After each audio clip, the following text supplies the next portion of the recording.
Yo, what's up guys? Alf here, and today I'm going to be doing a set review for Dominaria United, mainly focused on Historic and also Explorer. So Dominaria United is going to be releasing on MTG Arena next week on September 1st, along with Standard Rotation, and honestly this is probably the set that I'm the most excited for. You know, I haven't been this excited for a set in well over a year. There's so many sweet cards in here, and I actually think that this set is probably going to have the biggest impact on the Arena Eternal formats like Historic and Explorer, so I can't wait to get my hands on these cards. It's going to be really sweet to try and brew some new ideas up. And now before I get into it, I just want to quickly say sorry for the brief hiatus. I haven't posted anything on the channel in a couple of weeks. Firstly because I've been away, but secondly because since I've been back, the main decks that I've been working on are alchemy combo decks. You know, I saw a couple of people do well in the latest qualifier with trap finder decks even after the nerfs, which piqued my interest, and I've been trying out a bunch of different ideas for that. So for example, this deck on screen right now is an Anvil Trap Finder deck that I've been working on over the past few days, and this is probably my pick for the best deck in Alchemy right now. I'm currently 14-2 with this on the ladder, and 15-0 with it in constructed events. And this deck is so sweet, you know, it has the fair Anvil game plan, but there's a ton of synergy with the Trap Finder combo as well, so you have a really good fair game plan, and you have access to an infinite combo as well, which is really strong. But I didn't really feel like it was worth covering this in a video, because Bergie is going to be rotating next week, which basically makes this deck not worth playing. I think it's not really worth playing this list without Bergie, because you lose the ability to go infinite, and at that point I think you might as well just be running regular Anvil. So I didn't really think it was worth covering any of these decks in a deck guide video if they're not going to be legal in a week's time, if that makes sense. So because of that, I'm probably not going to be posting any full deck guides until Dominaria United comes out. You know, once the set comes out and I get my hands on the cards, get some time to test with them, see what's good, see what gets good results, then I'll be posting decks. You know, there's a ton of decks that I'm really excited to be playing, so once Dominaria United releases, expect to see quite a lot of videos from me. But in the meantime, one thing that I have been tempted to upload is potentially Historic Brawl content, because when I'm not trying to come up with new competitive decks in Historic, Explorer or Alchemy, I'm usually just brewing interesting and fun Historic Brawl decks. So I've got a ton of Brawl decks that I've built over the past few years, and if that's something you'd be interested in watching, definitely let me know in the comments, because that could be something that I upload between now and the release of Dominaria United. But on the flip side, if you're not interested in that, you know, if you only follow me for 60 card competitive formats, then let me know in the comments as well, and I'll try and gauge people's reactions to see what people are interested in. But anyway, with that all out of the way, let's just get straight into the set review. So we're starting off here, basically what I've done, rather than going through every single individual card in the set, which would probably be quite boring and take quite a long time, I've gone through the entire spoiler and just picked out individual cards that I think have the potential to see play in Historic or Explorer, either now or in the future. So I'm going to start off here with the Painlands. So these are a cycle of lands. They're dual lands, obviously. If we look here at a Darker Wastes, it's a land that you can tap to add colourless, or you can tap to add blue or white, and it deals 1 damage to you. So we're getting the blue-white one, the red-green one, the black-red one, the white-black one, the blue-red one, and the green-blue one. So this is really big, because I think one of my biggest gripes with the mana bases in Historic and Explorer is that we only have half of the fast lands in the format, which means that it can be quite difficult to build low-to-the-ground aggressive decks in colours that don't have the fast lands. So in particular, I'm really excited for the blue-white one, the red-green one, and the black-red one, because we don't have the fast lands in these colours. You know, white-black, blue-red, and green-blue already have fast lands, which means if you're running a deck in those colours, your mana base is just going to be sick. You know, I'm always happy to see more good quality dual lands. So, you know, if you're running a green-blue deck, for example, where you have pretty stringent colour restraints, you have so many good dual lands that you can play in that deck now. But for blue-white, red-green, and black-red specifically, this is such a big pickup, because this allows you to have dual lands that you can play untapped in the first 2 turns of the game, because currently, say you're building like a blue-white aggro deck. So for example, decks that I've tried to build in the past is like blue-white flyers or blue-white spirits, kind of a tempo aggressive deck. The only actual dual lands that you have that enter untapped on the first 2 turns is Hallowed Fountain, the shock land, and the Pathway. Outside of that, you don't have anything, because you don't have the fast lands. So these are such a big upgrade, basically for any deck that wants to be curving out in the first few turns that has stringent colour restraints. So most of the time that's going to be aggressive decks. And so, like I said, blue-white is very nice for kind of like spirits or blue-white flyers. But the red-green land is going to be huge for Gruul aggro decks, because that is a deck that has always struggled having good lands in the first few turns of the game.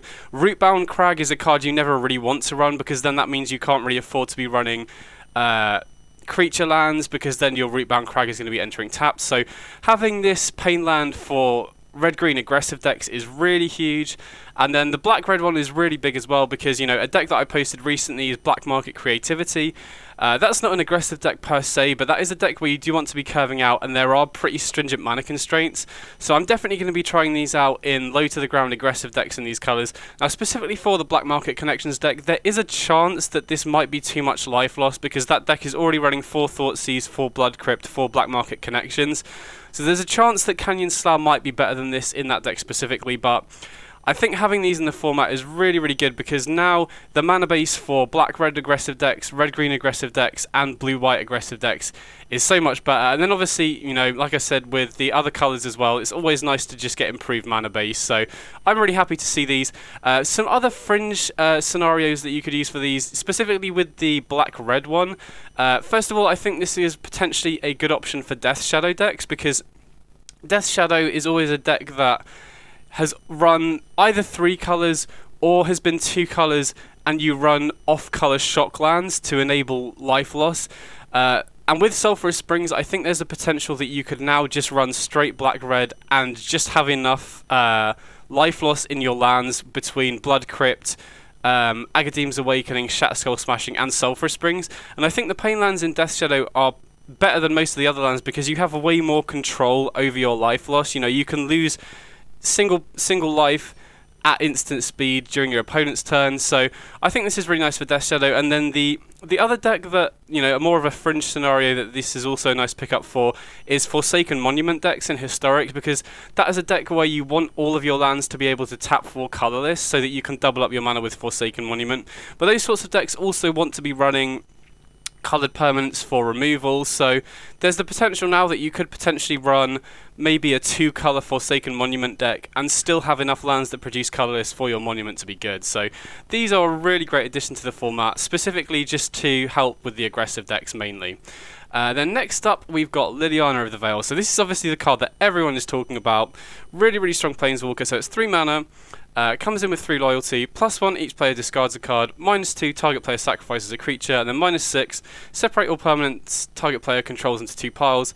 That player sacrifice all permanents in the pile of their choice. So this is such a generically powerful card. You know, obviously this has seen play in modern mid-range decks, and I think this is going to see a ton of play in both Historic and Explorer. So the first and most natural home for this is in mid-range.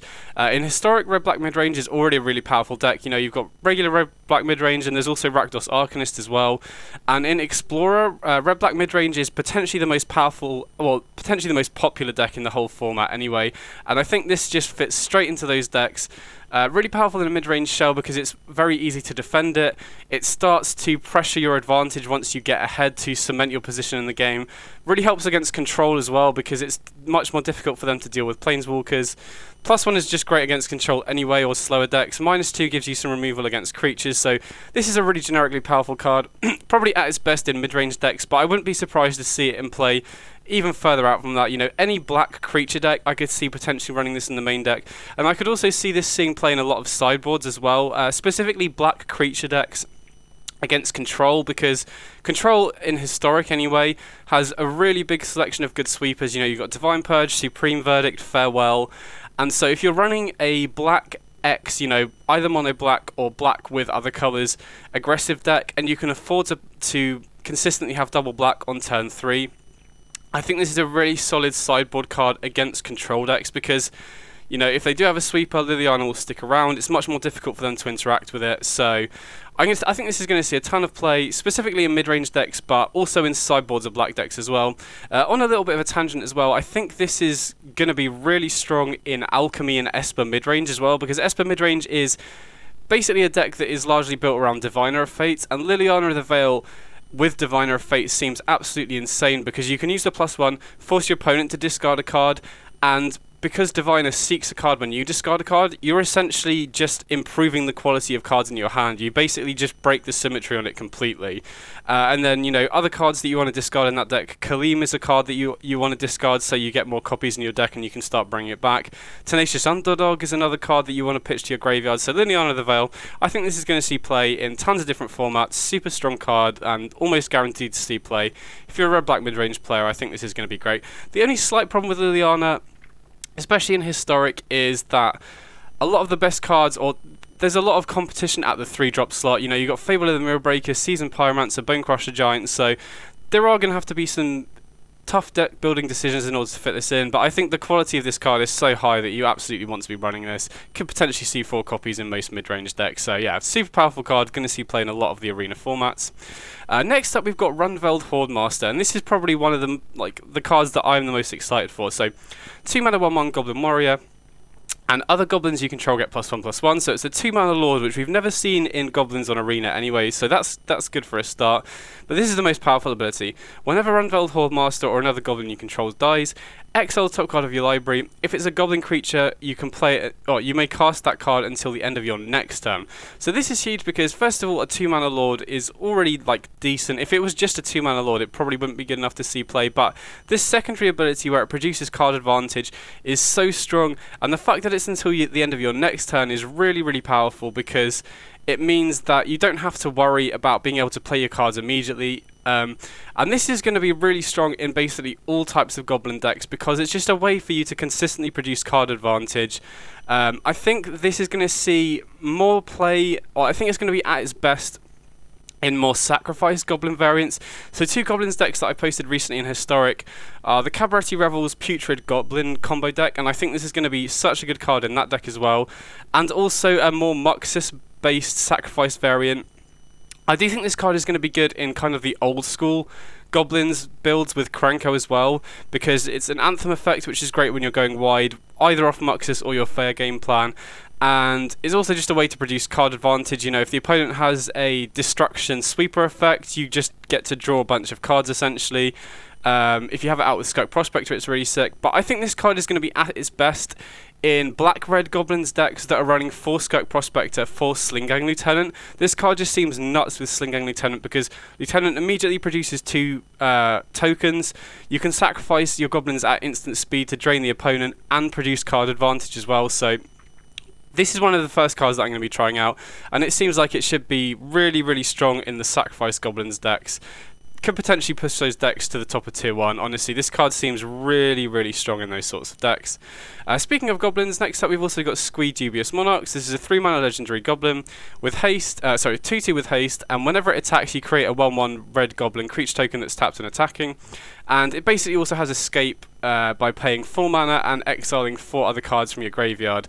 So this is very reminiscent of Legion Warboss or Goblin Rabblemaster, which have been really good options in the sideboard for Historic Goblins decks. Now, while we're talking about Goblins, this is obviously all for Historic. I don't think Goblins is viable in Explorer because you're missing so many of the pieces, you know, Muxus being one of the biggest ones, but, you know, there's no Slingang Lieutenant, there's no Putrid Goblin for the combo loops or anything like that. So this is all for Historic, but Legion Warboss is already a card that I have in my sideboard for Goblins against control decks, and while you don't have the ability to put +1/+1 counters on the tokens you create, I think this is going to be even better than Warboss against control decks because you can play it from the graveyard. So if the opponent doesn't have March of Otherworldly Light or Wandering Emperor to exile it, if they use like a Supreme Verdict or a Fateful Absence to just destroy it, being able to repeatedly cast this from your graveyard seems really, really strong. So I think this is, alongside the Hordemaster, this is another card that's definitely going to see play in Goblins, probably out the sideboard. I don't think this is that great in the main deck because it's pretty terrible against other creature decks, and because you don't put +1/+1 counters on it like Warboss does, the opponent's going to be able to stonewall you pretty easily. But against control, this seems like a really, really solid sideboard card. Next up, they've got basically Lords for tons of different tribes. This is the one for Merfolk, and this is also another one that's really strong. So it's a 2 mana 1/1 with Flash. Other Merfolk you control get +1/+1, so it's another really solid Lord for Merfolk. And then you can sacrifice a Merfolk, counter target non-creature spell unless its controller pays 1. So this card seems really, really strong to me. All of these lords in this set seem really pushed. And Merfolk, again, I think this is mainly a historic card. I don't think Merfolk is viable in Explorer because it's missing so many pieces like Svilen, a lot of the lords that we got in Jumpstart set a year or two ago. So Merfolk has always felt like a really underrated deck for me. I've not seen it in Historic for a while, but I think with these new cards, Merfolk is definitely probably, well, I reckon it's probably going to be tier 1 because these cards, this one and the next one I'm going to show, seem like really big improvements to the deck. So this is great. Obviously, this is going to be nuts against control decks. You know, Merfolk is typically sort of an aggro tempo deck that is at its best when control is at the top of the format. And this just further cements that matchup as really strong because you can sacrifice Merfolk to counter their non-creature spells, forces them to play off curve. But the fact you can flash this in means that you can flash it in, the opponent won't know about it, and then you can sacrifice your Merfolk to counter stuff. The fact that it also has flash and is a lord effect means that you can kind of use it as a combat trick as well. You know, say the opponent makes blocks, you can flash this in, give your board +1/+1. You know, say the opponent just allows through enough damage that they're not dying from lethal, you can flash this in, boost your whole board and just kill them out of nowhere. So this seems really, really strong, both against the creature decks because you can flash it in as kind of a combat trick, and also against the control decks because it allows you to sacrifice your Merfolk to counter their non-creature spells and force them to play off curve. So this seems like a really big upgrade to Merfolk. And this is another card that I think is going to see play in Merfolk as well. This is Emperor Mihail, I don't know how you say that, Mihail II, 3 mana 3/3, legendary creature. You may look at the top card of your library at any time. You may cast Merfolk spells from the top of your library, and whenever you cast a Merfolk spell, you may pay 1. If you do, you create a 1/1 blue Merfolk creature token. So this seems really solid because Merfolk has never really had a way to produce card advantage. Obviously, they run Collector's Company, it's a blue-green deck, but it's never really had good ways to grind, and the fact that Merfolk now essentially has like a really, really solid Realm Walker style effect that also enables, it's kind of also a mana sink as well, and the tokens you create are also Merfolk. Like, Merfolk seems like a really scary deck now because of this card. You know, typically, like I said, they're an aggro tempo deck, so they're good at committing to the board in the early game, good at applying pressure, but then if you're able to stabilize against them, they're kind of left to the mercy at the top of their deck, whereas this card gives them a really good way to grind into late games as well. So I think between these two cards, I feel like Merfolk, which was already a pretty underrated deck, is definitely going to move up in power level with this set. So that's also a deck that I'm definitely going to be trying out as soon as this set comes out. Another lord we've got is another really strong elf lord. So this is Leaf Crown Visionary. Cost double green, so 1/1, other elves you control get +1/+1, and whenever you cast an elf spell you may pay green, and if you do, draw a card. So this is another really, really powerful card that is going to be a really big boost to elves. So elves is a deck that has been around in Historic for quite a while now.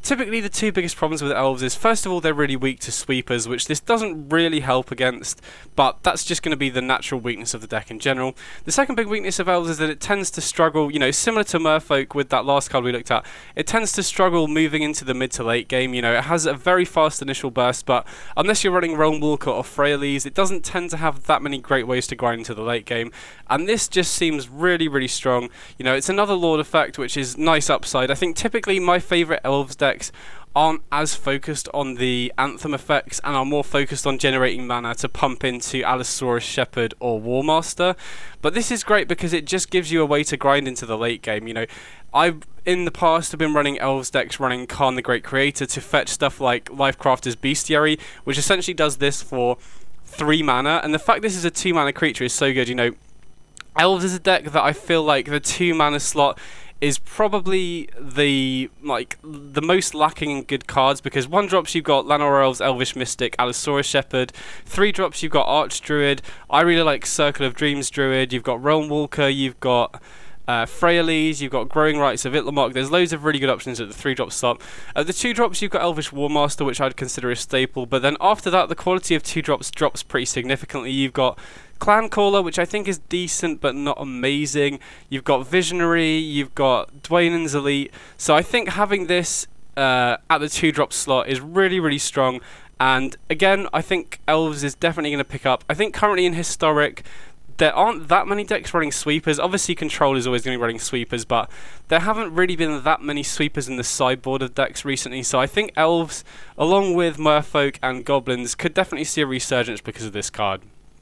Next up, we've got Shadow-Rite Priest. So this is another of the Lord effects. Now, this is probably the one that I'm the least excited about, but I still think it's worth talking about. I don't think this card is going to be super powerful right now, but as more clerics are added to the format, I think this is definitely a card to keep an eye on. So this is a 2-mana 2/2 human cleric. Other clerics you control get +1/+1. So again, it's a Lord effect for your clerics. And then you can pay 5 mana, tap it, sacrifice another cleric to search your library for a black creature card, put it onto the battlefield, then shuffle. So the main thing that's really sick about this card is, like, obviously you would need to run it in a clerics deck for the most part, which I think, you know, has been close. I've definitely been interested in building clerics decks in Historic. I don't think it's quite good enough yet, but as more clerics get added to the format, I definitely think it's an archetype that's worth looking at. But the activated ability on this is the thing that I'm really excited about, because, you know, typically this sort, if it didn't pump your other clerics, this would probably be too slow as an ability. But the fact this has a relevant board pump ability on turn 2 if you are playing a clerics deck, and then if it survives, it's such a sick mana sink. You basically just get to put your best creature on, from your deck onto the battlefield every single turn if the opponent doesn't kill this. So this is a card that I don't think we'll see play right now, but as more clerics are added to the format, this just seems like a really, really strong card in that archetype. Next up, we've got Relic of Legends. So this is a 3-mana artifact. Tap it to add 1 mana of any colour, and then you can tap an untapped legendary creature you control to add 1 mana of any colour. So the, you know, typically 3-mana artifacts that produce mana aren't that great. You know, you've seen like Celestis and stuff see play in the past, but the really powerful thing about this card is the ability for you to tap your untapped legendary creatures to add a mana of any colour. And the two main homes I'm really excited to play this in are Kethis Combo and Paradox Engine. So specifically, Kethis Combo is a deck that I think got some really big improvements from the last set, and there are a couple cards in this set that also really, really improve the archetype. So the great thing about this in Kethis Combo is it enables a lot. Well, it just gives you more ways to combo off with your Kethis, because traditionally you need 2 Mox Ambers with your Kethis and like Diligent Excavator or 2 Emrys, whereas now with Relic of Legends you can go infinite and win the game without even needing Mox Amber if you have Kethis and 2 Emrys, because you can tap your Emry for blue mana, play one from your graveyard with Kethis. Since it's legendary, one of them will go to the graveyard. You'll mill 4 cards, you can tap it again for mana with the Relic of Legends, and you can just keep looping Emrys over and over again until you mill your whole deck out, and then just win with a Jace Wielder of Mysteries or whatever your win con is. So this seems really solid in Kethis Combo. It also seems like it could have potential in Paradox Engine as well, because that's a deck that wants to run a decent number of legendary creatures for Mox Amber, like Kinnan and Emry, and you know, you want to be able to tap 4 mana so that you can make the most of your Paradox Engine loops as well. So I can see this seeing play in kind of lower numbers in Paradox Engine, but it seems at its best in Kethis Combo. And I feel like Kethis is a deck that, you know, it was dead for a very long time, but with the last set and this set, I think it could actually see a resurgence. So I'm excited to try this out in those decks.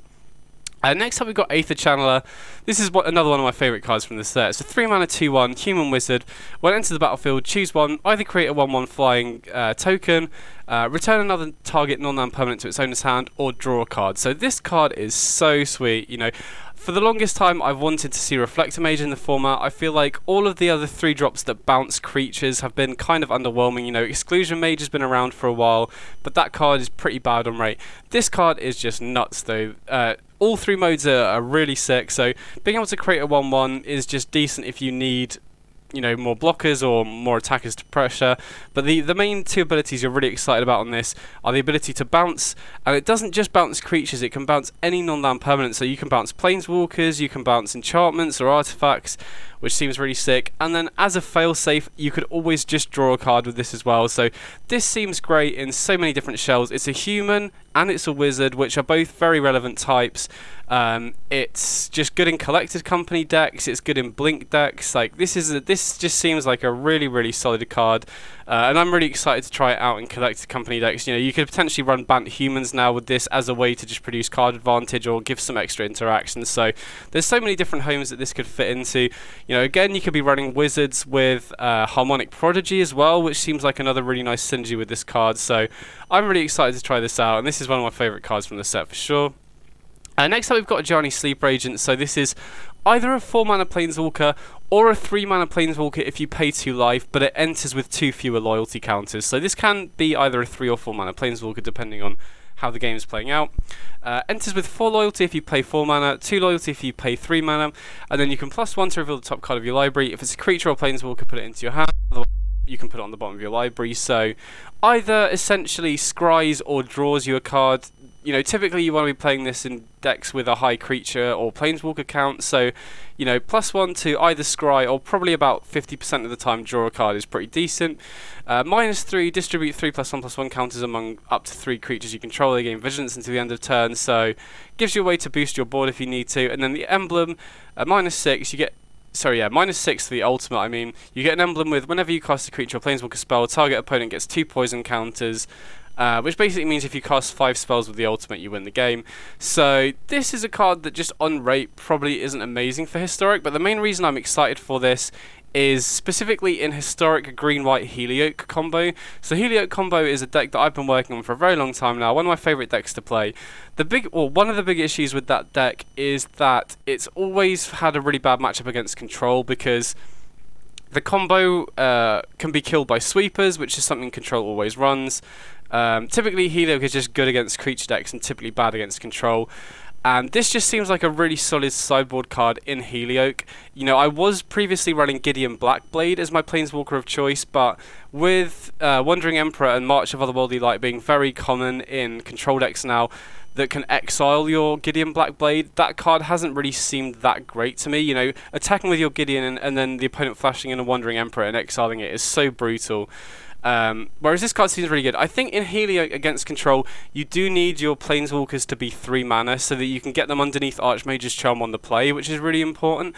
But outside of Gideon Blackblade, the green and white Planeswalkers that cost 3 mana are pretty bad. You know, there's the Vivian from War of the Spark that hasn't felt great. So this just seems like a really, really solid sideboard card in Helioke to try and improve the Control matchup, which is something I've been looking for a while. So this card fits that role pretty nicely. Next up we've got Karn Sylex. This is a 3 mana legendary artifact. Enter the battlefield tapped. Players can't pay life to cast spells or to activate abilities that are mana abilities, and then you can pay X and tap it to exile the Sylex and destroy each non-land permanent with mana value X or less, activate and use a sorcery. So this is interesting. I think this is mainly going to see play in the sideboard for Karn the Great Creator. So typically Karn the Great Creator, you know, when I've been playing that card in the past, I've oftentimes been running Perilous Vault in the sideboard, which is just generally just a worse version of this. So the players can't pay life to cast spells or to activate abilities doesn't seem particularly relevant right now. You know, it does hit stuff like Bolus's Citadel, does hit stuff like Phyrexian Mana on that last Ajani that we saw, but for the most part, you know, that's not really relevant right now. It's worth bearing in mind as more cards are added to the format. You know, if there's a deck that does need to pay life to cast spells or activate abilities, then this seems like a good hate piece there. But the main thing you're excited about this for is the ability to sweep the board of different permanents that certain colour combinations really struggle to deal with. So, for example, black, outside of stuff like Feed the Swarm, has a really hard time beating enchantment. So, you know, 9-Life Solemnity is a historic lock deck that certain decks just really struggle to beat. So even outside of Karn, you know, say you're playing like a mono red Goblins deck, for example, traditionally you don't really have a good way to beat 9-Life Solemnity outside of Bonecrusher Giant. Karn Sylex just gives you a way to, you know, sweep permanents that you can't normally destroy.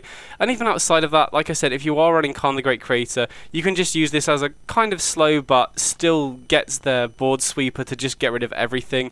And then obviously, you know, if the opponent primarily has permanents with 3 toughness or less, 3 mana or less, you can just activate this for 3 and then your Karn sticks around. So I mainly see this as either a sideboard sweeper for Karn the Great Creator decks, or also a way to deal with permanents that your colour combination normally can't deal with. So mainly artifacts or enchantments in colours that struggle to deal with those permanents, if that makes sense. And the next up we've got Leyline Binding, so 6 mana enchantment with flash. Spell costs 1 less to cast for each basic land type among lands you control. And when it enters the battlefield, you exile target non-land permanent an opponent controls until it leaves the battlefield. So I'm basically excited about this card for one reason, and that is Enigmatic Incarnation. So Enigmatic Incarnation decks are kind of a pet deck of mine. They're usually 4-colour decks, both in Explorer and Historic.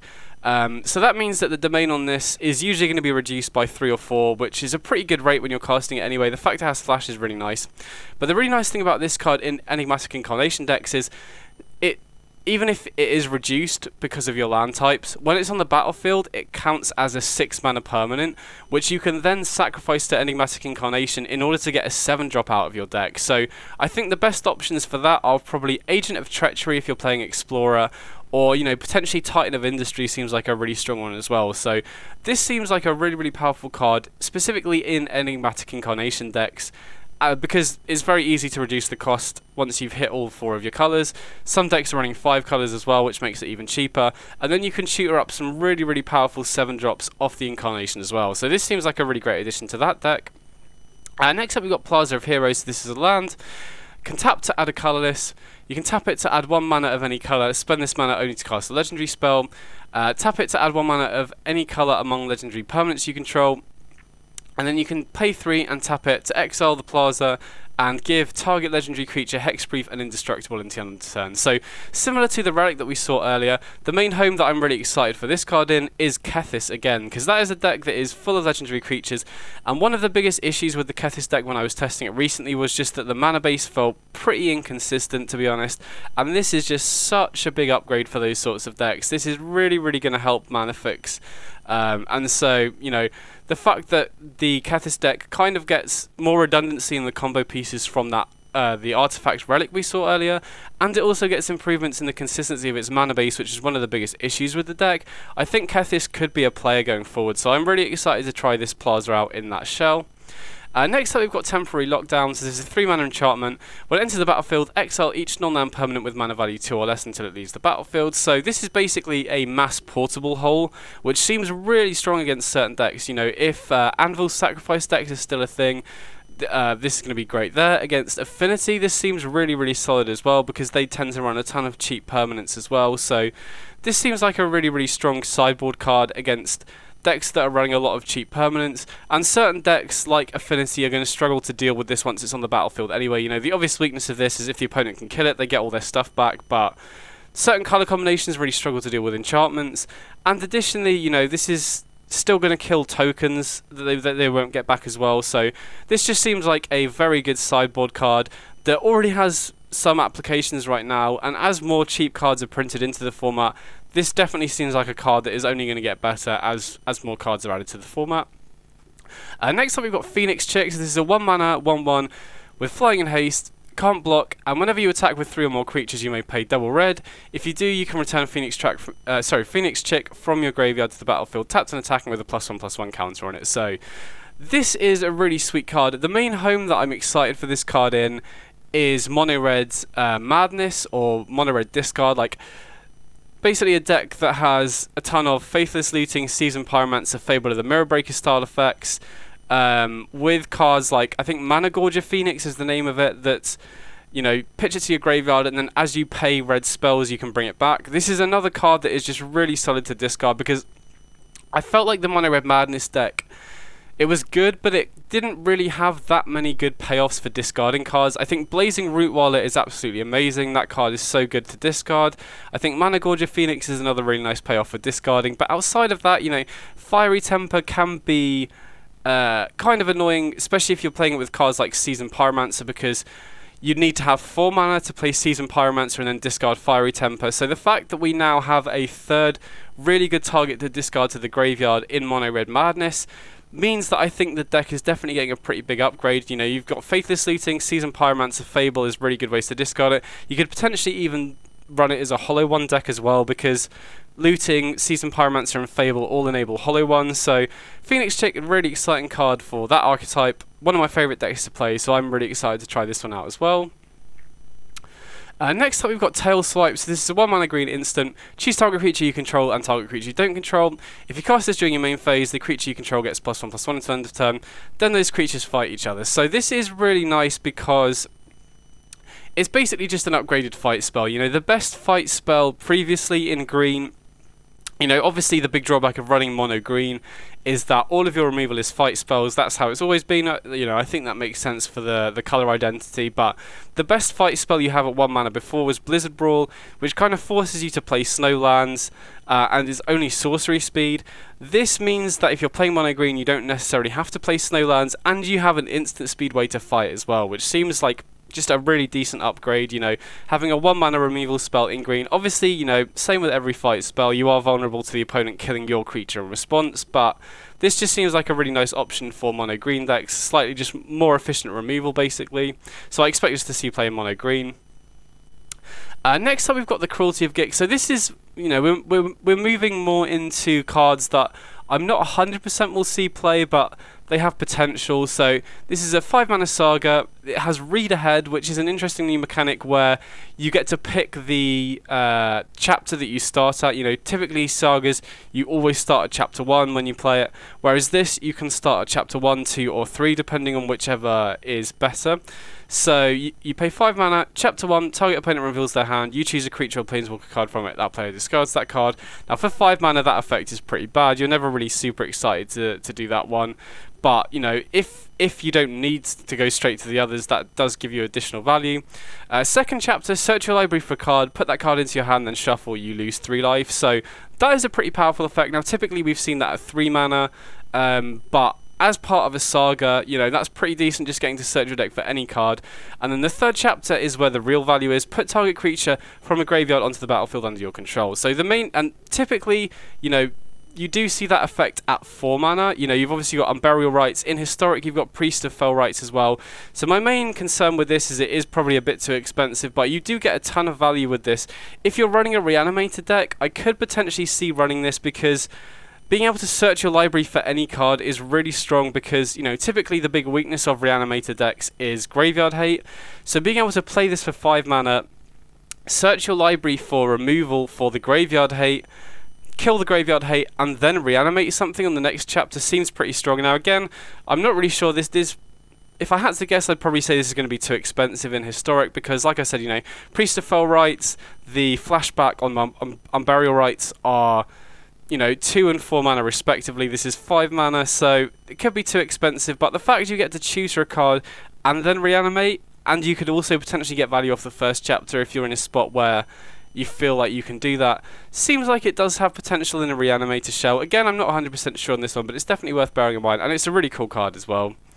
Next up we've got Founding the Third Path. So this is a 2 mana enchantment that has, again, it has read ahead, so you can start at chapter 1, which typically for this one you will want to do. So first chapter, you may cast an instant or sorcery spell with mana value 1 or 2 from your hand without paying its mana cost. Chapter 2, target player mills 4 cards, and then chapter 3, exile target instant or sorcery card from your graveyard, copy it, you may cast that copy. So again, this is one that I'm not 100% sure on. It definitely seems like it's got potential, because chapter 1, it basically pays for itself. You know, if you have a 2 mana instant or sorcery in your hand, you just get to cast it straight away. You know, this is obviously great with stuff like Expressive Iteration if you haven't played your land for the turn yet. Then you get to mill 4 cards on the second chapter, and then you basically get like a Snapcaster Mage on the third chapter. You do have to pay for the instant or sorcery on the third chapter, but this could potentially see play in Phoenix, maybe. I'm not sure you want more than a couple of copies, but being an enchantment is an extra card type for Delirium. The first chapter is immediately going to trigger Ledger Shredder, assuming you have an instant or sorcery in your hand. Milling 4 cards helps you get closer to Delirium or potentially hit Phoenixes, which also seems pretty good. And then you also get an extra instant or sorcery off the third chapter. So if I was going to pick a place for this to see a home, it would be Phoenix. Now Phoenix is a very tight list. I'm not sure you'd be able to find space for it. And this card does seem quite difficult to evaluate, because, you know, I think this is one of those cards that you'll just have to see how it plays out in games to decide whether it's good or not. But this definitely seems like a card that could have potential in Phoenix and, you know, other decks as well. I think for this to be good, you do really need to be able to take advantage of the milling 4 cards, because that is a pretty big part of it, you know, especially if you don't have an instant or sorcery in your hand. Sometimes you'll have to just cast this and immediately go to chapter 2, and if you don't get advantage of the mill 4 cards, then this doesn't seem great. But, you know, in a deck like Phoenix, where you care about Delirium and milling arc like Phoenixes, this seems like it could have potential. I'm definitely going to be trying it out and see how it performs.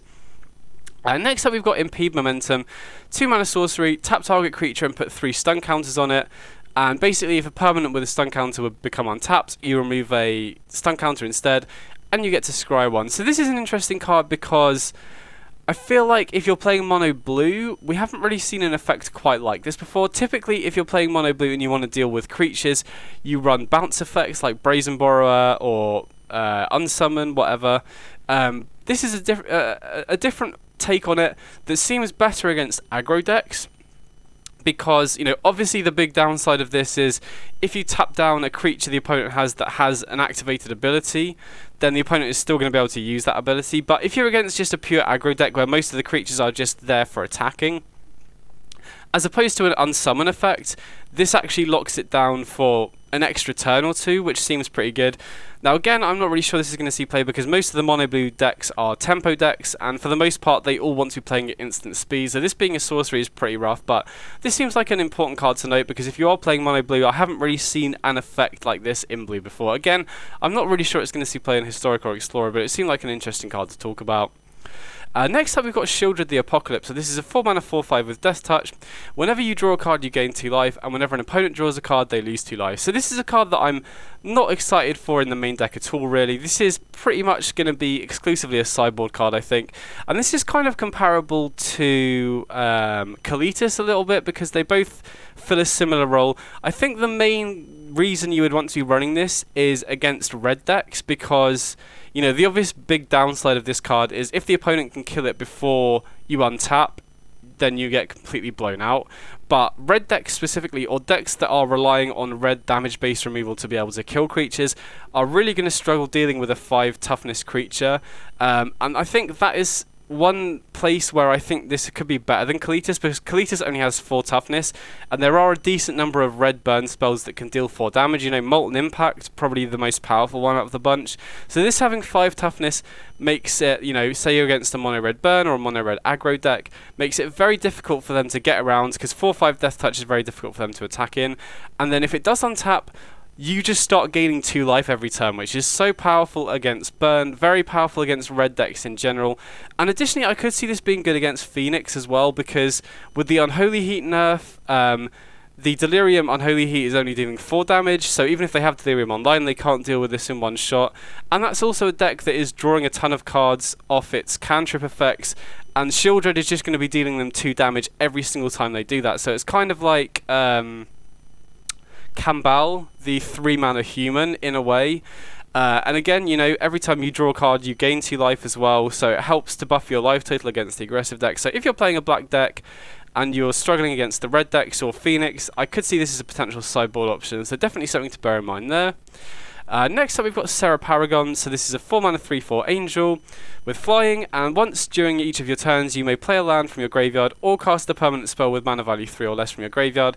If you do, it gains whenever this permanent is put into a graveyard from the battlefield, exile it and gain 2 life. So again, this is a card I'm not 100% sure we'll see play. Similar to the Sheoldred, this is another card that if the opponent kills it straight away, you kind of get blown out. But recently I've been trying out a lot of different angel shells in Historic, and I've been kind of liking moving away from Collected Company, because the issue with Collected Company is it forces you to play a bunch of creatures. You can't really afford to play that many non-creatures, and I think there are a decent number of non-creature cards that you might want to play in an Angels deck, like Fear's Retribution, like Black Market Connections. If you're playing black, then you can access Thoughtseize, which helps to improve the bad matchups. And additionally, I think there is some incentive to be running creatures or Angels with 4 mana, well basically, yeah, Angels with 4 mana, because if you are running a Collected Company Angels deck, you don't really get to take much advantage of Dina's ramp ability. You know, you can, if you play Dina on turn 2, on turn 3 you could play Bishop of Wings and a 2-drop Angel, and then you can take advantage of it. But with Dina, you really, you know, ideally want to be going to play Dina on turn 2, and then play a 4 mana Angel on turn 3. And obviously if you're running Collected Company, you can't really afford to be running 4 mana Angels, so I've been quite liking black-white Angels with Black Market Connections and Thoughtseize, and this seems like it's good at fixing what Angels has been traditionally bad at. You know, typically Angels is good at stabilizing against aggressive decks and then attacking in the air. They're pretty bad against control because they don't recover from sweepers very well, and they're also pretty bad at grinding into the long game, and I think Black Market Connections is definitely a good way to get around that. And additionally, this could be a good way to get around that as well, because like I said, Angels doesn't do well into the late game, and so if the opponent isn't able to kill this and you can just keep recasting your Angels and other permanents from the graveyard every turn, this seems really, really sick if it ever untaps. So this, you know, again, you know, might not see play because it's one of those cards that doesn't give you value immediately, which is very risky in a format like Historic. I don't really think... I mean, I guess you could play this in Explorer Angels as well, but I think you're mainly interested in playing Black-White Angels in Historic because of Black Market Connections, which isn't legal in Explorer. So I think this is a card that's worth testing. Again, if the format is full of Fatal Push and Heartless Sack, this probably isn't that great, but as a way for Angels to be able to grind into the mid to late game, I think this is a card that's definitely worth testing out. And then finally, we've got Smash the Dust. So this is another card that, again, I'm not sure is going to see a ton of play, but it's just another sideboard card that I think is worth mentioning. So we can destroy an artifact, which is definitely one of the modes you'd be interested in. Destroy a creature with Defender is never going to come up. But if there is another deck that has a bunch of 1 toughness creatures, you know, say humans, or just another deck that is going wide with tokens becomes popular, I think this is a card that could see play down the line if there is a popular deck that has a bunch of creatures with 1 toughness. And you also want to be able to destroy artifacts. I just thought this was a sideboard card that was worth mentioning. So those are all the cards that I looked at in the set and thought were really exciting. There are so many sweet cards that I think could change Historic and Explorer. I think the Lord effects, you know, the improvements to Merfolk, Goblins, and Elves is pretty huge. Even outside of Historic and Explorer, I think there's a ton of cards that were really sweet in Standard and Alchemy as well. So I'll definitely be playing some Alchemy. Might even convince me to finally play Standard again after years of not playing it. So I'm really, really excited for this set. Definitely let me know in the comments if you think there's any cards that I missed. There were a lot of cards that I thought had potential but didn't quite seem powerful enough, so I think there could be some cards in this set that have slipped through the cracks and might end up seeing play. So definitely let me know in the comments if you think I've missed any out. Let me know in the comments what other decks you're excited to build as soon as the set comes out. And also, like I said, let me know if you're interested in seeing the Historic Brawl videos as well, because I've got a ton of Historic Brawl decks that I've built over the past few years. If you're interested in that, I'll definitely be happy to post some of those as well. And then once Dominaria United comes out, I'm just going to be playing a ton of different decks, and as soon as I get stuff that's performing well, I should have some more deck guide videos for you as well. So anyway, I hope you enjoyed the video. Let me know if you've got any questions about any of these cards at all. Let me know what you think about the set, and I'll catch you on the next video. Big up!